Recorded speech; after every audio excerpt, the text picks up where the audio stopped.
नमस्कार दोस्तों। चलिए स्टार्ट करते हैं next topic, advent of Europeans in India. देखिए, मुगल्स के एंड के बाद, मतलब towards the after the death of, to be precise अगर कहा जाए, after the death of Aurangzeb, बहुत कोई अच्छा मुगल राजा आ नहीं पाता। ठीक है, तो उस दौरान कोई ऐसा बहुत बड़ा इवेंट्स हो नहीं पाता कि जिसको हम लोग को एज ए हिस्ट्री के पर्सपेक्टिव के हिसाब से देखा जाए। ना ही कोई सोशो इकोनॉमिक कल्चरल चेंजेस आ रहे हैं, ना ही कुछ पॉलिटिकल चेंजेस आ रहे हैं। मतलब पॉलिटिकल तो बहुत सारे चेंजेस हो जाते हैं, वो तो छोटे मोटे प्रिंसिपैलिटीज बनेंगी, टूटेंगी, ये वो होता रहेगा, कुछ ना कुछ होता रहेगा। बट मुगल से रिलेटेड, मतलब लेटर मुगल्स वाला पार्ट जो है वो इतना कुछ इवेंटफुल नहीं है कि हम लोग हिस्ट्री के अंदर पढ़े। यस, बुक्स के अंदर आपको दिया हुआ है, तो बुक्स के आप हिसाब से आपको पढ़ना तो जरूर पड़ेगा। ठीक है, लेकिन यहाँ पे उसमें मैं सिर्फ और सिर्फ ये बताऊं कि हाँ, ये राजा आए, इन्होंने, इनके समय पे ये चीज़ें हुई, फिर दूसरे राजा आए, ये चीज़ें हुई, तो वो तो मतलब किसी काम का ही नहीं है ना। मतलब वो सिर्फ और सिर्फ एक थियरी वाला पार्ट हो जाएगा, उसमें कुछ मुझे समझाने जैसा होगा नहीं। तो बेटर है कि उस वाले पार्ट को आप लोग खुद से देख लीजिएगा। एंड लेटर मुगल्स के ऊपर वैसे भी यूपीएससी ने क्वेश्चन कभी पूछा नहीं है, तो यू कैन एक्सपेक्ट कि वो अभी भी नहीं आएगा। ओके, तो एडवेंट ऑफ द यूरोपियंस की बात करते हैं, ये क्या है। तो इवेंट स्टार्ट होता है कि यूरोपियंस इंडिया में आना चाहते हैं। ठीक है, इंडिया में आना चाहते हैं, क्यों आना चाहते हैं, स्टार्ट इसी से करते हैं। Why sea route to India, India क्यों आना है सबको। ठीक है, इंडिया क्यों आना है, सीधी सी बात है भाई, इंडिया इज ए बहुत ही प्यारी कंट्री। और साथ ही साथ वो उस समय इतना रिच भी था, सोने की चिड़िया कही जाती थी, इतना पैसा दुनिया से डंप होता था इंडिया के अंदर, because India was a very very very large supplier of the things. मतलब उस समय के अगर आंकड़े अगर निकाले जाए towards the end of ancient India, ancient India के समय पे, मतलब एंडिंग के पार्ट में ऐसा कहा जाता है कि वर्ल्ड ट्रेड में इंडिया का जो पार्टिसिपेशन था वो 30% से लेके 66% के आसपास था। मतलब 1/3 टू लेके 2/3 ऑफ द वर्ल्ड ट्रेड में पार्टिसिपेशन इंडिया का था। मतलब इंडिया इतना ज़्यादा एक्सपोर्ट करता था, तो दुनिया भर से इतने सारे रिसोर्सेस, पैसे, मतलब गोल्ड सिल्वर, सब कुछ कहाँ डंप होता था, इंडिया में आके डंप होता था। और फिर भी इंडिया की मतलब भूख खत्म नहीं होती थी, इतना ज़्यादा वो ट्रेड करता था। भारत के बारे में ऐसा कहा जाता है, उस समय के राइटर्स वगैरह लोग ने कहा है कि मतलब रोमन साम्राज्य के अगर एग्जांपल ले लूँ, रोमन एम्पायर के एग्जांपल ले लूँ, तो वहाँ के एक राइटर ने लिखा है कि भाई रोमन एम्पायर का जितना भी सोना होता है वो इकट्ठा होकर रोम में आता है, और फिर यहाँ से सारा का सारा पैसा जाके इंडिया में डंप हो जाता है। इस तरीके से उसमें कहा गया, तो आप समझ सकते हैं कि कितना बड़ा वेटेज रहा होगा, तभी तो इस तरीके की चीज़ें वहाँ के राइटर्स लिख रहे हैं। क्योंकि राइटर्स जो लिख रहे हैं वो तो झूठ मूठ तो लिख नहीं रहे, कहानी लिख रहे हैं। उस चीज़ पे उन्होंने मतलब अपनी रोष जाहिर, अपना गुस्सा जाहिर किया कि भाई इंडिया में जाके यहाँ का रोमन साम्राज्य से जितना भी रेवेन्यू आता है वो सारा का सारा लूट हो जाता है, इंडिया में चला जाता है। ठीक है, तो इसलिए उन्होंने ये कहा कि भाई ये सब चीज़ों को बैन लगाने की जरूरत है। इनफैक्ट रोमन साम्राज्य ने बैन भी लगाने की कोशिश की थी, बहुत सारे हमारे प्रोडक्ट्स थे जिसको बैन लगाने की कोशिश की गई, लेकिन फिर भी हम लोग तो भाई हम ही लोग हैं, हमारा तो बैन, हमारे ऊपर कुछ भी बैन लगा दो हम लोग सारा सामान तो बेच ही देंगे। ठीक है, खैर वो सब पुरानी चीज़ है। लेकिन क्यों सी रूट चाहिए था, तो फर्स्ट, यूरोपियन इकोनॉमी उस समय ग्रो करना स्टार्ट करने लगी। ठीक है, धीरे धीरे करके वहाँ पे एक फ्लैशमेंट आने लगा और डिमांड बढ़ती गई किसकी, लग्जरी गुड। और लग्जरी गुड का हब कौन सा था, India. India was the hub of the luxury good. एक से एक कपड़े, एक से एक ज्वेलरी, एक से एक प्रीशियस स्टोन्स वगैरह, बड़ी बड़ी अच्छे अच्छे स्कल्पचर्स वगैरह।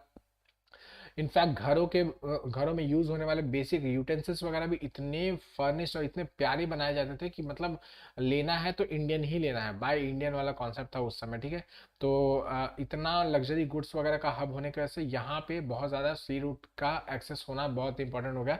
इनफैक्ट रूट का एक्सेस होना बहुत ज़रूरी हो गया कि भाई इंडिया तक जाने वाला एक सीधा साधन होना चाहिए। ठीक है, नेक्स्ट, स्पिरिट ऑफ रिनाइसेंस। इस समय रिनाइसेंस, जो उस समय प्रबोधन या पुनर्जागरण जो भी कहा जाता है हिंदी में, उस काल का स्टार्ट हो जाता है 15th सेंचुरी में, और इससे एक रिवाइवल आती है, सेंस ऑफ रिवाइवल आती है, जो कि इंडिया के लिए सी रूट का एक्सेस करना एक बहुत बड़ा इंपॉर्टेंट क्या बोलते हैं क्या क्या रिक्वायरमेंट हो जाता है। ठीक है, नेक्स्ट है जो बहुत प्रोमिनेंट होता है, कैप्चर ऑफ कॉन्स्टेंटिनोपल। देखिए जो आज का इस्तांबुल है, जो टर्की का जो पहले का भी कैपिटल हुआ करता था इस्तांबुल, उसको उस समय कॉन्स्टेंटिनोपल कहा जाता था। ठीक है, उसको ओटोमन तुर्क्स ने अपने अधीन ले लिया था in this region in the 1453 में, ठीक है। 1453 में यहाँ पे अटैक करके इस रीजन पे ऑटोमन तुर्क्स ने अपना एरिया जमा लिया था। साथ ही साथ सीरिया, इजिप्ट वगैरह का रास्ता जो था ऑटोमन तुर्क्स ने अपने अधीन ले लिया था, ठीक है। तो ये पूरा का पूरा एक बाउंडेशन क्रिएट करा था, एक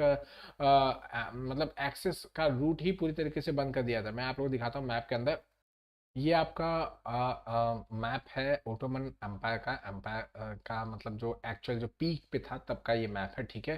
तो ये आपका इस समय का टर्की है और यहाँ पे आपका कॉन्स्टेंटिनोपल है, ठीक है। ये देखिए आपका इस्तांबुल जो है वो यहाँ पे, ठीक है, छोटा सा, ठीक है, आपको पता दिखाई दे रहा होगा, ठीक है। तो इस ये एक जंक्शन पॉइंट होता था, ठीक है। जो भी इंडिया में ट्रेड होता था, यहाँ पे आपका इंडिया, ये आपका ईरान आ जाएगा, उसके इस तरफ आपका पाकिस्तान, फिर इंडिया आ जाएगा। मतलब पाकिस्तान तो उस समय था ही नहीं, तो इंडिया ही यहाँ से स्टार्ट हो जाता है, ठीक है। अफगानिस्तान, इंडिया वगैरह स्टार्ट हो जाता है, ठीक है।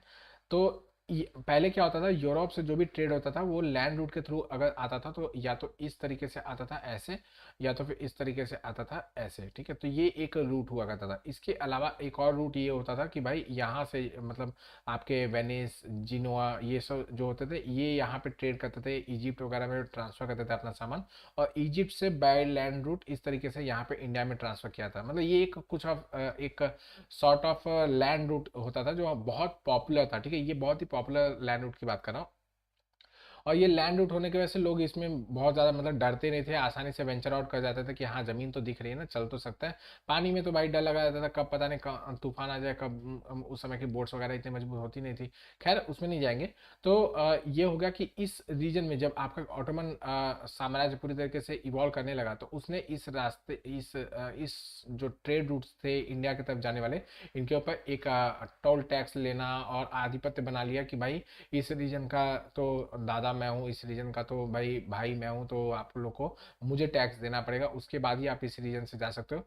इसके वजह से प्रॉब्लम ये होने लगी कि यहाँ पे यूरोप में जो भी सप्लाईज थे, ले आना और ले जाना दोनों भी बहुत ही बुरी तरीके से इफेक्ट हुए। इनको मतलब एक्स्ट्रा मतलब पैसे देने पड़ते थे, एक्स्ट्रा टैक्सेस पे करने पड़ते थे just to get the things from India and towards India, ठीक है। तो दैट इज वाई इन लोग ने सोचा कि भाई अब हम लोग को कोई और रास्ता निकालना पड़ेगा। ये एक ऑटोमन जो टूर्क्स है, इन लोग हमसे बेवजह का पैसा ऐंठे जा रहे हैं, हम लोग कोई सी रूट निकालेंगे, क्योंकि उस समय तक इन लोग के दिमाग में ये आ चुका था कि भाई अर्थ इज गोल, ठीक है। धरती जो है वो पूरी तरीके से सर्कुलर है, मतलब गोला है। तो इसके लिए उन लोग ये समझ गए थे भाई कहीं से भी जाएंगे तो इंडिया तो पहुंच ही जाएंगे, ठीक है। दैट इज वाई एक क्या बोलते हैं ये होने लगा कि भाई फटाफट चलो और ढूंढ के निकालो सी रूट टुवर्ड्स इंडिया, ठीक है। इसमें वेनिस और जिनोआ ये छोटे छोटे रीजन थे जो कि टर्क्स लोगों का सामना नहीं कर सकते थे। दैट इज वाई स्पेन और पोर्टुगल जो उस समय बहुत ही रिच कंट्रीज माना जाता है, आज तो इनका कोई वैल्यू नहीं है, तो उस समय स्पेन और पोर्टुगल जो कंट्रीज थे उन लोग ने अपने तरफ से पैसे और मैन पावर दिया। उन लोग बहुत ज़्यादा एडवांस थे आपके शिप टेक्नोलॉजीज वगैरह में। तो शिप बिल्डिंग और टेक्नोलॉजी ये सब जीनोस और वेनिस के लोगों ने इन लोगों ने ट्रांसफर किया, और इन सब लोगों ने एक तरीके से मिल के सारा का सारा पैसा पुलिंग करके ये सब कुछ, मतलब कोई मिली भगत नहीं हो रही है, ये मतलब ऐसा हो रहा है कि यहाँ से मंगाओ, उसको मंगाओ, और हम लोग इस तरीके का काम स्टार्ट करने वाला है, ठीक है। तो सी रूट के लिए इन लोगों ने भेजना स्टार्ट किया। इसी में आपके ये क्या नाम है उनका, कोलंबस, और आपके अमेरिको वेस्पुसी, आपका वास्को ड गामा, ये सब यहीं से स्टार्ट होने में। कोलंबस स्टार्ट करते हैं आपके स्पेन से, वो रहते हैं, और पोर्टुगल से आते हैं आपके वास्को ड गामा जो कि इंडिया में पहुंच जाता है, ठीक है। तो इसमें सबसे पहले पोर्चुगीज होते हैं जो कि इंडिया के पर्सपेक्टिव की बात की जाती है। पोर्चुगीज इंडिया में आने वाले सबसे पहले होते हैं, उसके बाद डच, इंग्लिश, डेंस और फिर फ्रेंच होते हैं। कहीं कहीं कहीं पे आपको डेंस और इंग्लिश उल्टे सीधे दिख जाएंगे, ठीक है। डेंस और इंग्लिश तो ऐसे फालतू चीज़ें में पढ़ने की ज़रूरत नहीं है। आप बस इतना याद रखें कि ये एक मतलब सबसे मोस्ट जो प्रोमिनेंट वाला जो क्रम है, क्रोनोलॉजी है, वो यहाँ पे लिखा हुआ है। आप लोग जैसे भी चाहिए वैसे चाहिए, मैं तो खुद भी डेंस यहाँ पे लिख के पढ़ा था जब मैंने पढ़ा था इसको, ठीक है। तो बारी बारी से एक एक को देखते हैं और फिर फाइनली इसको वाइंड अप करेंगे कि कैसे यूरोपियंस एडवेंट का स्टार्टिंग फेज क्या था, ठीक है। तो फर्स्ट है पोर्चुगीज। पोर्चुगीज आए तो फर्स्ट ऑफ ऑल आपके वास्को डी गामा आते हैं आपके 1498 में, आपके यहाँ पे आते हैं कोचीन, कालीकट के तट पे, ठीक है। कालीकट आपके केरला में है, वहाँ पे ये आते हैं, और वहाँ के जो राजा रहते हैं उनका नाम है जमुथ्री, ठीक है, जमुथ्री। जिनको उन्होंने जमोरिन कहा है। तो आप लोग को मोस्टली जमोरिन मिल जाएगा, लेकिन इनका नाम जमुथ्री था, ठीक है। तो फिर उसके बाद 1502 में ये वापस से एक सेकंड एक्सपेडिशन में आते हैं और ये यहाँ पे ट्रेडिंग स्टेशन कैलिकट, कोचीन, कैनोर वगैरह में एस्टेब्लिश करते हैं। उसके बाद यहाँ के फर्स्ट गवर्नर बन के आते हैं पोर्चुगीज के फ्रांसिस्को डी अल्मेडा, ठीक है। फिर 1505 के अंदर इन्होंने एक बहुत प्रोमिनेंट पॉलिसी स्टार्ट की थी जिसको कार्टेज सिस्टम या फिर ब्लू वाटर पॉलिसी कहा जाता है। कार्टेज सिस्टम मतलब अगर इस रीजन से कोई भी ट्रेड के लिए जाएगा तो उसको पोर्चुगीज लोगों की स्टैंप लेने की जरूरत पड़ेगी, उनसे परमिशन लेने की जरूरत पड़ेगी। This was the blue water policy, this was the cartaz system. इसके ऊपर यूपीएससी ने क्वेश्चन भी पूछा हुआ, ठीक है। तो ये फ्रांसिस्को दी अल्मेडा ने स्टार्ट किया था, ये फर्स्ट गवर्नर था आपके पोर्चुगीज लोगों का, ठीक है। नेक्स्ट आता है फ्रांसिस्को अल्फांसो दी अल्बुकर्क, ठीक है। अल्बुकर्क को कहा जाता है कि he was the real founder of the Portuguese power in India. इसने एक मतलब इफेक्टिव एडमिनिस्ट्रेशन वगैरह का एस्टेब्लिशमेंट करता है। That is why he said to be the actual founder of the Portuguese power in India, ठीक है। नेक्स्ट डच की बात करते हैं तो डच ये United east India company of the Netherlands करके फॉर्म की जाती है in the 1600s by the Dutch parliament, और इसके पास कुछ अधिकार वगैरह दिया जाता है। इनकी जो फर्स्ट फैक्ट्री है वो याद रख लेगा, बाकी आप लोग को याद रखना तो याद करिए, नहीं तो कोई ज़रूरत नहीं। मसूलीपट्टनम में ये आपका फर्स्ट फैक्ट्री बनाते हैं 1605 में, ओके। नेक्स्ट आप लोग ये देख सकते हैं कि आपके ये पोर्चुगीज कब आ रहे हैं, 1498 में आ रहे हैं, ठीक है। और उसके 100 साल बाद डच लोग आ रहे हैं, ठीक है। ये सब आप लोग देख सकते हैं, ठीक है। नेक्स्ट डिक्लाइन इंडिया में क्यों होता है, क्योंकि एंग्लो डच राइवलरी होती है, एंग्लो डच राइवलरी होती है और बारी बारी मतलब इन लोग एक दूसरे के ऊपर अटैक करते करते लास्ट फाइनल बैटल होती है बीदरा में, ठीक है। बेदरा भी इसको बोलते हैं, बेदरा या बीदरा जो भी है, यहाँ पे फाइटिंग की जाती है और इंग्लिश ने बुरी तरीके से डच लोगों को हरा दिया था, ठीक है।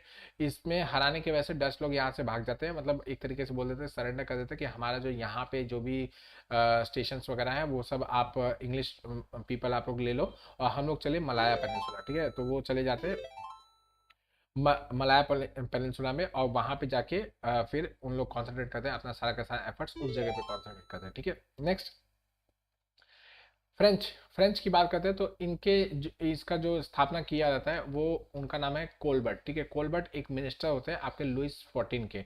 लुई 14 इनको द नेविगेटर भी कहा जाता है। ये इन्होंने बहुत ही मतलब एक्सपेडिशंस के लिए यहाँ से बहुत सारे मतलब सी रूट्स को ढूंढने के लिए बहुत सारे लोगों को भेजा था, ठीक है। तो इनके मिनिस्टर होते हैं कोलबर्ट। कोलबर्ट कोलबर्ट आपके 1664 के अंदर एक ये अजीब से नाम वाली कॉम्पेंग दे इंडेस ओरिएंटलिस करके कोई कंपनी बनाते हैं और इसी का नाम मतलब फ्रेंच ईस्ट इंडिया कंपनी या फ्रेंच ईस्ट इंडिया कंपनी जो भी आप लोग बोलना चाहें वो कंपनी ये बनाता है, ठीक है। और इनका बेस होता है आपका पौंडीचेरी, ठीक है। पौंडीचेरी उस समय था, अब पुदुचेरी हो चुका है, ठीक है। तो ये इनका हेडक्वार्टर की तरह काम करता है और इसको अब इंडियन यूनियन में कब इनकॉर्पोरेट किया गया था, तो 1954 में इनकॉर्पोरेट किया गया था।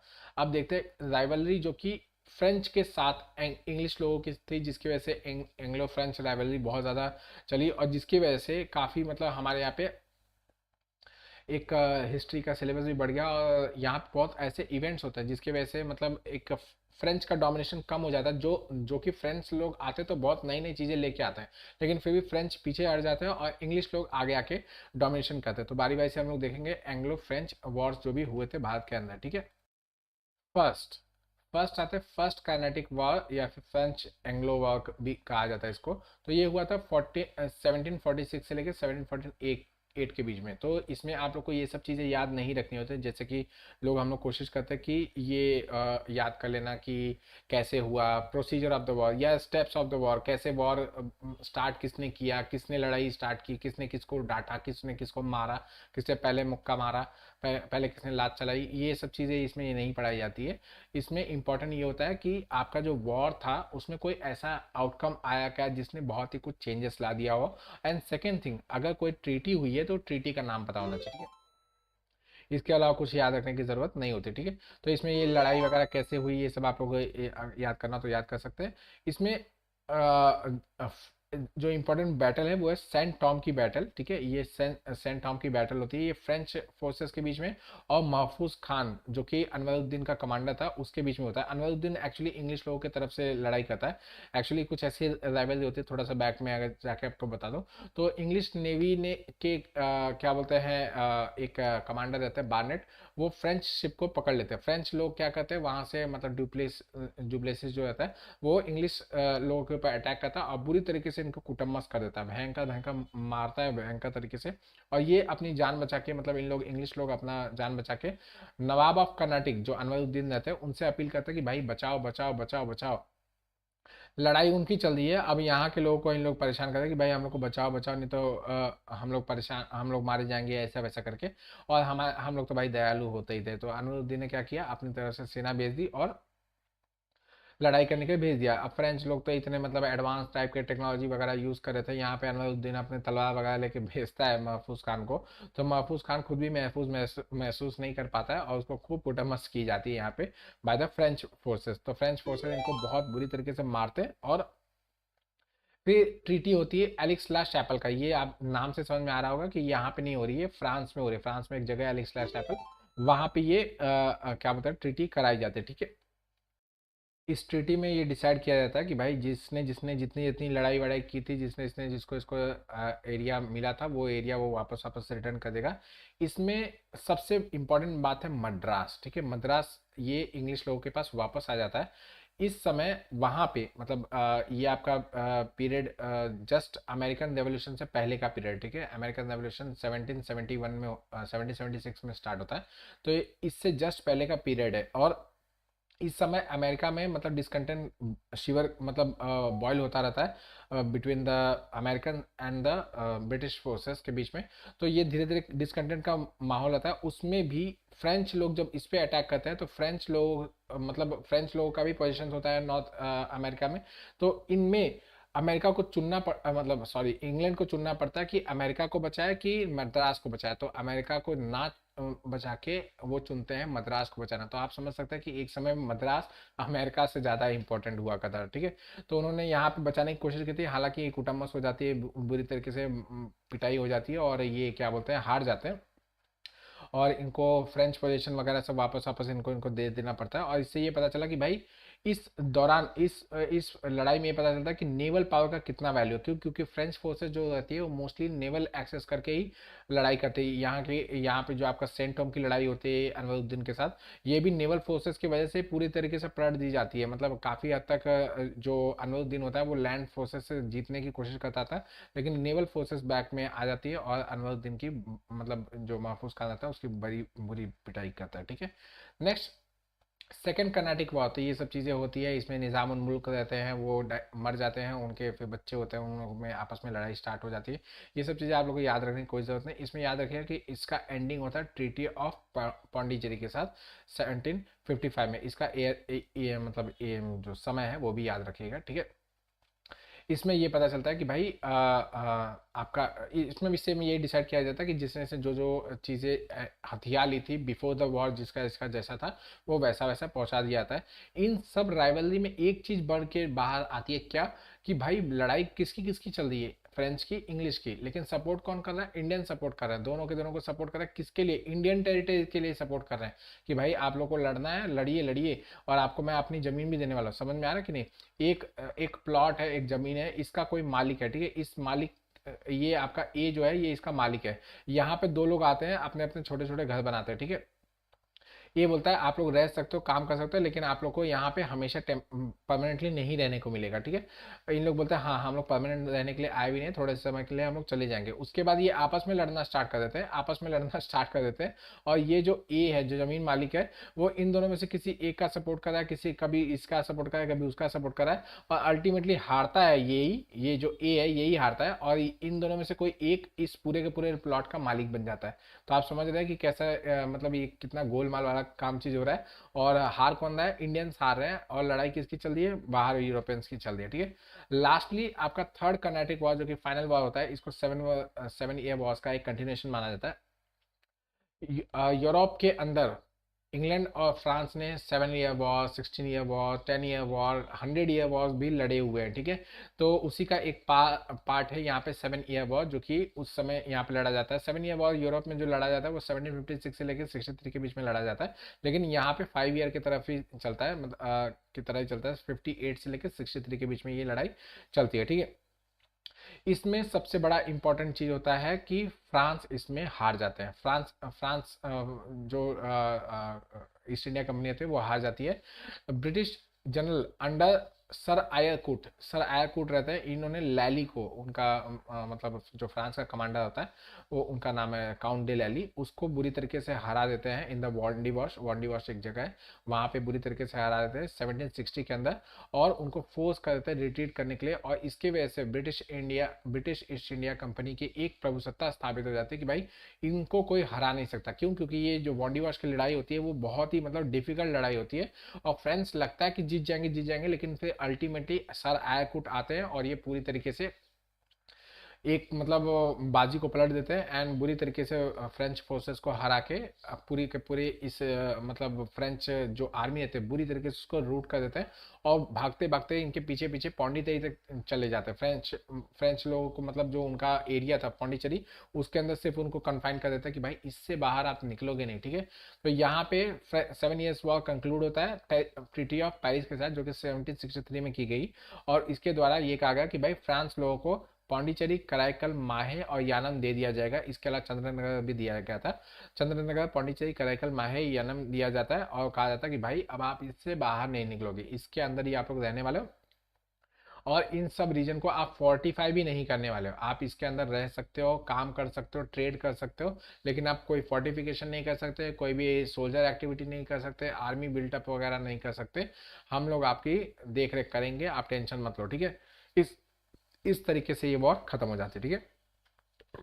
और एक ही, आई एम सॉरी, एक फाइनल जो पावर रह जाती है वो हो जाती है ब्रिटिश पावर, ठीक है। ब्रिटिश पावर के बारे में एक और वीडियो में बताना पड़ेगा, तभी वो पूरी तरीके से खत्म होगा। उससे पहले हम लोग देख लेते हैं कि फ्रेंच लोगों के फेलियर का रीजन क्या था इंडिया के अंदर, ठीक है। तो ईस्ट इंडिया कंपनी और फ्रेंच ईस्ट इंडिया कंपनी के बीच में देखा जाए तो वेल्दियर सबसे कौन था? ईस्ट इंडिया कंपनी थी। क्यों? क्योंकि ईस्ट इंडिया कंपनी जब आई तो उसने धीरे धीरे करके काफी बड़े बड़े एरिया, जो प्रोमिनेंट एरिया थे जैसे बंगाल, ये एरिया को कब्जे में ले लिया, ठीक है। या सूरत भरूच वाला एरिया, मुंबई वाला एरिया, ये सब एरिया अपने अंदर लेना स्टार्ट कर दिया। तो इन सब से रेवेन्यू अच्छी आती थी, ये सब प्राइम लोकेशंस थे जहाँ से अच्छी खासी रेवेन्यू आ रही है, उनको इन्होंने अपने अधीन ले लिया, तो इनके पास पैसे अच्छी तरीके से आते थे। और साथ ही साथ जो एक्सपोर्ट आइटम वगैरह का इन लोग मतलब ट्रेड का प्रैक्टिसेस करते थे, वो मोस्टली मोनोपोलिस्टिक होता था। ये क्या करते थे कि आसपास के रीजन से सामान खरीदते थे और उसको कम दाम में खरीदते थे और हैवी दाम पे अपने यहाँ यूरोप में बेचते थे, और यहाँ के नवाबों को कुछ ना कुछ घूस दे देते थे, पैसा दे देते थे कि भाई आप इतना इतना पैसा रखो, लेकिन हम लोग के ट्रेड में आप लोग बीच में अड़ंगा मत डालना, ठीक है। इस तरीके की प्रैक्टिसेस इन लोग करते थे, जिसकी वजह से क्या होता था कि इन लोग हमेशा पैसे के मतलब इनको धनी होते थे, इनके पास पैसे हमेशा पड़े रहते थे, लेकिन ये अपने ट्रेड में किसी का इंटरफेरेंस वगैरह नहीं देखते थे।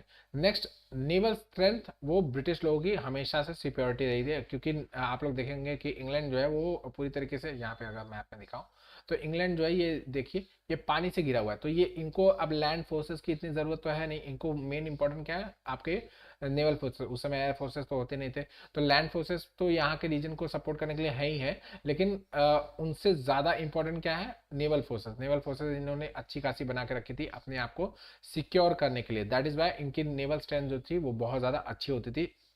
और इसी की वजह से with in A short span of time ये जब भी चाहे तो सोल्जर्स को वहाँ से यहाँ, यहाँ से वहाँ, इनफैक्ट बंगाल से मद्रास, मद्रास से बॉम्बे, बॉम्बे से मद्रास, मद्रास से बंगाल, इस तरीके से करने में इनको कोई भी दिक्कत नहीं आती। इनफैक्ट यूरोप वगैरह से भी सोल्जर्स लेके आ जाते थे, जैसे 1857 का जब वॉर होता है तो उस दौरान ये तेजी से वहाँ से सामान मतलब अपने ही सोल्जर्स वगैरह को यहाँ पे उठा के लेके चले जाते, ठीक है। बाकी फ्रेंच कंपनी जो है वो पूरी तरीके से डिपेंडेंट होती है आपके फ्रेंच गवर्नमेंट के ऊपर कि भाई मुझे पैसे दे दो, मुझे सप्लाई दे दो, मुझे ये दे दो, मुझे वो दे दो। हर चीज़ के लिए गवर्नमेंट से मांग करते हैं, मुझे ये चाहिए वो चाहिए। एंड गवर्नमेंट की मशीनरी तो आप लोग को पता ही है कि दुनिया में गवर्नमेंट हर जगह वैसे ही है, वैसे भी मतलब ऐसा होता है कि भाई आपने फाइल दिया, फाइल को रेक्टिफिकेशन होगा, इस कैबिन से उस कैबिन जाएगा, उस टेबल से उस टेबल जाएगा, उस टेबल से उस टेबल जाएगा, ऐसे ऐसे करके जब फाइनली आएगा तब तो पता चलेगा लड़ाई हार गए सब लोग, ठीक है। इसमें डुप्लेसिस को भी बहुत मतलब कल्पित माना जाता है कि उसने भी कुछ कुछ गलती की है। जैसे उसने क्या किया कि अपने फाइनेंस को इम्प्रूव करने के लिए कोई काम नहीं किया। जैसे कि यहाँ पे मैंने बताया कि इन लोगों ने बहुत ही अच्छे अच्छे वेल सर्विंग रेवेन्यू वाले एरियाज ऑक्यूपाई करके रखे थे, लेकिन डुप्लेसिस ने ऐसा कुछ नहीं किया। इसने बोला छोड़ो, ये सब कोई ज़रूरत नहीं है, मैं दूसरों के फटे में टांग डालने में ज़्यादा इंटरेस्टेड हूँ। इसने एक पॉलिसी स्टार्ट की थी कि लोकल जो कर्नाटिक रूलर्स है उनके आपस की लड़ाइयों में आग लगाने का और उसमें जाके हस्तक्षेप करके उनसे फेवर्स वगैरह गेन करने का। मोस्टली फेवर्स जो थे वो काइंड में आते थे, मतलब पैसे वगैरह में आते थे, इनको लैंड वगैरह मिलता नहीं था। दैट इज वाई इनके फाइनेंसेस कभी अच्छी तरीके से हुए ही नहीं। मोस्टली इनके पास पैसे जो आते थे वो बस सामान खरीदने वगैरह में चले जाता था, रेवेन्यू जैसा कुछ नहीं आता था। ठीक है, नेक्स्ट, इन्होंने कभी भी अपना जो एफर्ट्स था किसी एक जगह पे प्लेस किया ही नहीं है। हमेशा मतलब ये कभी कर्नाटक में लड़ाई कर रहा है, कभी हैदराबाद में लड़ाई कर रहा है, कभी मैसूर में लड़ाई करवा रहे हैं, इस तरीके से करते रहते थे। दैट इज वाई इनका मतलब एक जो क्या कह सकते हैं कि कहीं एक जगह पे कॉन्सेंट्रेटेड एफर्ट नहीं हो पाया। ठीक है, नेक्स्ट, इन्होंने फ्रेंच गवर्नमेंट से कोई भी हेल्प मांगने से मना कर लिया अपने आप को कि, क्योंकि इन्होंने जब देखा कि भाई जो मैं मदद मांगता हूँ तो इन लोग पता नहीं, मतलब छोटे छोटे चिल्लर भी भेजने के लिए इन लोग रोते रहते हैं कि ये कैसे देंगे वो कैसे देंगे, यहाँ से फाइल वहाँ से जा रही है, वहाँ से फाइल वहाँ जा रही है। तो इन्होंने ये देखा कि भाई उससे बेटर है कि मैं यहीं पे अपना काम करने के लिए एक तरीके से स्वतंत्र हूँ, मैं अपने तरीके से काम करूंगा। ठीक है, नेक्स्ट, इंग्लिश लोग के पास कैलकाटा, बॉम्बे, मद्रास जैसे इंपॉर्टेंट पोर्ट्स थे, जो मैंने आपको बताया भाई, रेवेन्यू अर्निंग पोर्ट्स वगैरह इनके पास थे। और फ्रेंच के पास क्या था, एक छोटा सा पौंडीचेरी।